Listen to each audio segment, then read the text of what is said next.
Assalamualaikum, anda sedang menonton Sekilas Fakta 3 Februari 2023 bersama saya Nusyaha Mama Amin.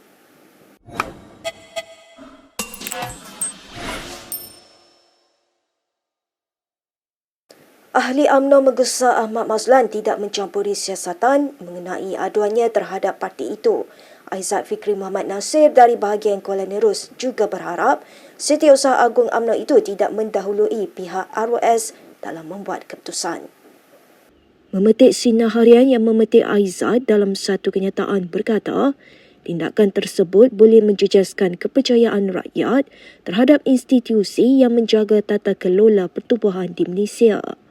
Ahmad menerusi Facebooknya menegaskan tiada pelanggaran perlembagaannya atau peraturan mesyuarat ketika PAU 2022 berlangsung. Aizat berkata kenyataan Ahmad yang menggambarkan perkara berkenaan seolah-olah selesai adalah pramatang. Aizat sebelum itu mengesahkan telah menerima surat maklum balas dari ROS berhubung aduan mengenai pelanggaran perlembagaan UMNO. Menurut Aizat menerusi surat bertarikh 26 Januari itu, ROS menyatakan sedang dalam proses semakan dan siasatan terperinci berkaitan aduan yang dibuat. Dia percaya ROS akan menjalankan siasatan dengan memanggil perwakilan yang berada di Dewan Merdeka termasuklah ahli MKT bagi mendapatkan gambaran yang jelas dan adil. Spekulasi bertiup kencang bahawa bekas pemimpin wanita UMNO Shahrizad Jalil akan bertanding pada pemilihan depan. Bagaimanapun dipercayai hasrat untuk memimpin sayap wanita bukan disuarakan oleh Shahrizad namun permintaan akar umbi. Memetik FMT yang memetik sumber berkata, beberapa ketua wanita bahagian berjumpa Shahrizad dan mahu dia kembali menerajui sayap wanita yang ketika ini sudah lemah dan lesu. Tambah sumber itu lagi, Shahrizad mendengar hasrat akar umbi dan kelihatan positif menerima idea itu. Keputusan sama ada Shahrizad akan bertanding hanya akan terjawab pada 13 Februari ini ketika pendaftaran pencalonan pemilihan menurut sumber itu lagi. Shahrizad memimpin wanita UMNO sejak 2008 sehingga 2018. Sayap wanita UMNO ketika ini dipimpin Ahli Parlimen Parit Sulong Nuraini Ahmad sejak 2018. Difahamkan Nuraini akan mempertahankan jawatan itu pada pemilihan kali ini. Baik, kita ke berita seterusnya. Speaker Dewan Rakyat Johari Abdul menafikan sebarang pelantikan jawatan kerajaan dibuat ke atas anaknya Muhammad Iqbal.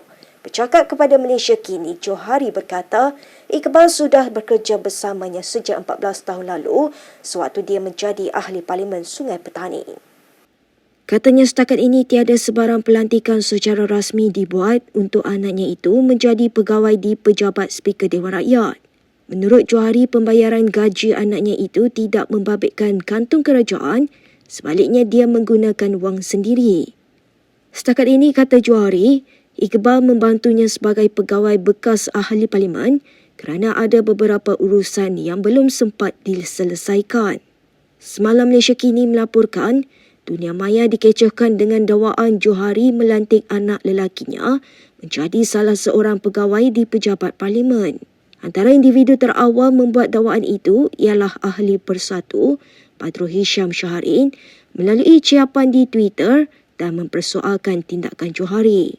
Badrul mendakwa nama penuh anak Johari telah dipindah dalam Direktori Kakitangan Parlimen dengan nama bapanya dipadamkan.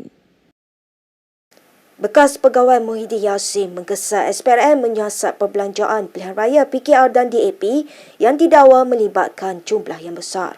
Marzuki Muhammad berkata SPRM wajar menyiasat dari mana parti terbabit mendapat dana untuk membiayai PRU15.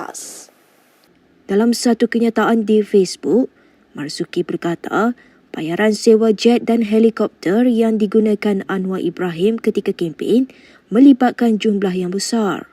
Marzuki turut menyenaraikan antara lain pentas ceramah, lori bergerak sistem audio, papan tanda jalan dan juga kempen di media sosial. Menurutnya berdasarkan pengamatan kasar, jumlah pembiayaan kempen pilihan raya PKR dan DAP mencecah ratusan juta ringgit.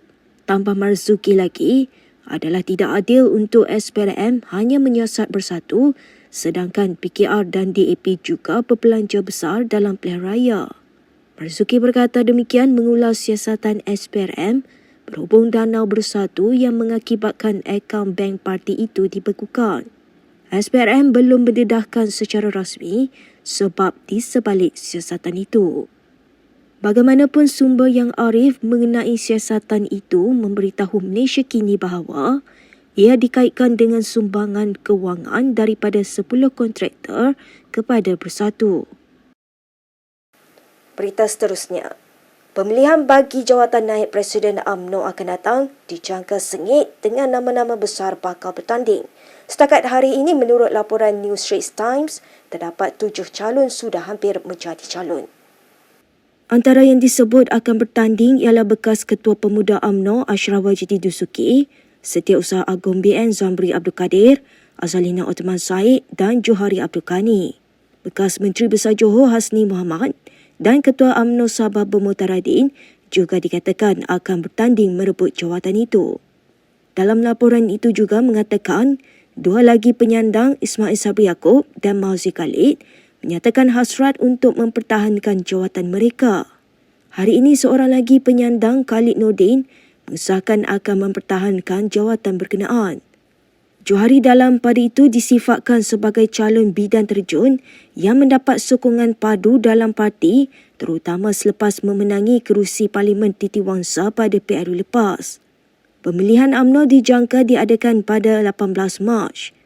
Sebelum ini parti itu memutuskan tidak akan ada pertandingan untuk jawatan Presiden dan Timbalan Presiden. Ini bermakna Ahmad Zahid Hamidi dan Muhammad Hassan mengekalkan jawatan tersebut untuk penggal akan datang.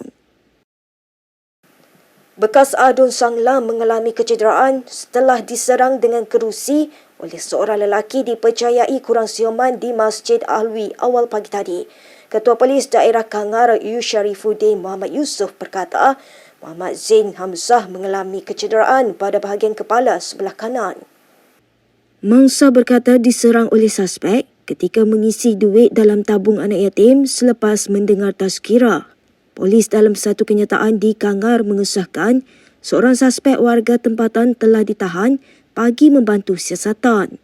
Tambah polis lagi, kes akan disiasat mengikut Seksyen 324 Kanun Kesesaan kerana mendatangkan kecederaan.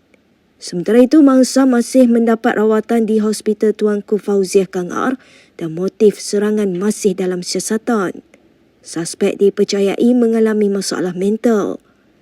Muhammad Zain merupakan bekas Adun Sanglang selama 2 penggal dari 1978 hingga 1986. Berikut beberapa lagi ringkasan berita untuk hari ini.